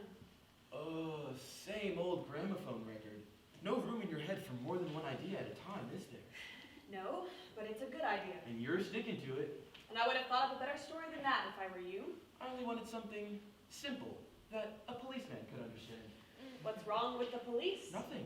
Now that you've left the force. Look here, Captain Lombard. If you're an honest man, as you pretend... Oh, come, Blore, we're neither of us honest. You're telling the truth for once. You do the square thing and chuck that revolver down there. Don't be an ass. I've said I'd go through the house looking for Armstrong, haven't I? If I'm willing to do that, are you willing to lend me a revolver? No, I won't. It's my revolver, and I'm sticking to it. Then do you know what I'm beginning to think? You're not beginning to think it, you square-headed flatty. You thought it last night, and now you've gone back to your original idea. That I'm the one and only UN Owen. Is that it? I won't contradict you. Well, you can think what you damn well please, but I warn you. I think that you're both behaving like a pair of children. Sorry, teacher. Of course, Captain Lombard isn't the unknown. The unknown Owen is Armstrong, and I'll tell you one very good proof of it. Oh? What? Think of the rhyme. 4 little soldier boys going out to sea, a red herring swallowed one, and then there were 3. Don't you see the subtlety of it? A red herring? That's Armstrong's supposed suicide, but it's only a red herring.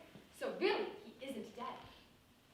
That's very ingenious. To my mind, it's absolute proof. You see, it's all mad because he's mad.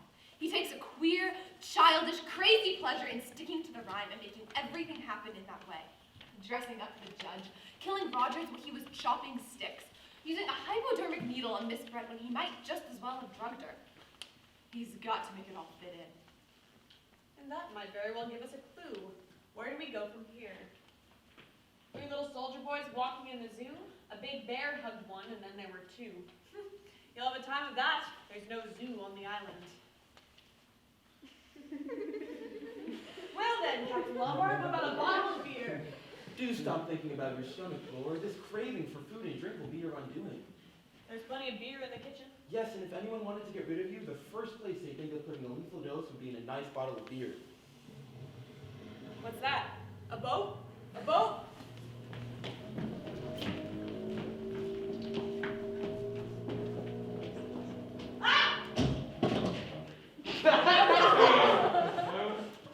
Oh, God! Blore's got his. How? A booby trap. All set. Wire across the door attached to something above. Is he? Yes, crushed. Head stove in. That great bronze bear holding the clock from the landing. Bear? How ghastly! It's this awful childishness! I know. God, what a fool Blore was. And now there are 2. Yes, and we'll have to be very careful of ourselves. We shan't do it. He'll get us. We'll never get away from this island. I've never been beaten yet. Don't you feel that there's someone now in this room watching us? That's just nerves. Then do you feel it? No, I don't. Please, Philip, let's get out of this house anywhere. Perhaps if that was a boat, they'll see us. Okay, we'll go to the top of the island and wait for relief to come. It's sheer cliff on the far side, and we can see if anyone approaches from the house. Anything's better than staying here. Won't you be rather cold in that dress? Well, I'd be colder if I were dead. Perhaps you're right. A quick reconnaissance. Be careful, Philip, please. I'm not Blore. There's no window directly above. Still. Hello? There's something washed up on the rocks. What? It looks like a body. You'd better wait in there. I'm going to have a closer look.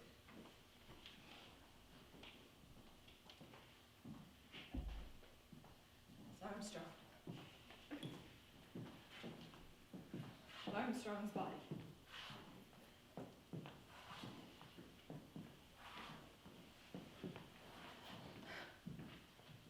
It's Armstrong. Drowned. Washed up at high water mark. So there's no one on the island. No one at all except us 2. Yes, Vera, now we know where we are. Now we know where we are? A very pretty trick of yours with that wire. Old Wargrave always knew you were dangerous. You. So you did drown that kid after all. I didn't. That's where you're wrong. Please believe me. Please listen to me. I'm listening. You better make it a good story. It isn't a story. It's the truth. I didn't kill that child. It was someone else. Who? A man. Peter's uncle. I was in love with him. This is getting quite interesting. Don't sneer. It was hell. Absolute hell. Peter was born after his father's death. If he'd been a girl, Hugh would have got everything. The well-known tale of the wicked uncle. Yes, he was wicked. I didn't know. He said that he loved me, but he was too poor to marry. There was a rock fire out that Peter was always wanting to swim to. Of course, I didn't let him. It was dangerous. One day we were on the beach, and I had to go back to the house for something I'd forgotten, and when I returned, I saw Peter swimming up to the rock. I knew he hadn't a chance. The current had got him already. But I flew toward the beach, and Hugh tried to stop me. Don't be a fool, he said. I told that little ass that he could do it. Go on, this is interesting. I pushed past him. He tried to stop me, but I plunged into the water after Peter. He'd gone before I could get to him. And everything went off well at the inquest. They called you a plucky girl, and you kept discreetly quiet about Hugh's part in the business. Do you think that anyone would have believed me? Besides, I couldn't. I really was in love with him. Well, it's a pretty story. And then I suppose Hugh let you down. Do you think I'd ever wanted to see him again? You certainly are an accomplished liar, Vera. Can't you believe the truth when you hear it? Who set the trap that killed Blore? I didn't, and Armstrong's dead. I've broken most of the commandments in my time, and I'm no saint, but there's one thing I won't stand for, and that's murder. You won't stand for murder. What about those people you left to die in Africa? That's what's so damn funny. I didn't. What do you mean? For once, just once, mark you, I played the hero. Risked my life to save the lives of my men. Left them my rifle and ammunition and all the food there was, and took a chance through the bush. By the most incredible luck, it came off, but it wasn't enough time to save them. Do you expect me to believe that? Why, you actually admitted the whole thing. I know. I just got such a kick out of watching their faces. You can't fool me with a stupid lie like that. Blast you. Why didn't I see it before? It's there in your face. The face of a killer. You can't fool me any longer. Oh. Gun! Give me that gun!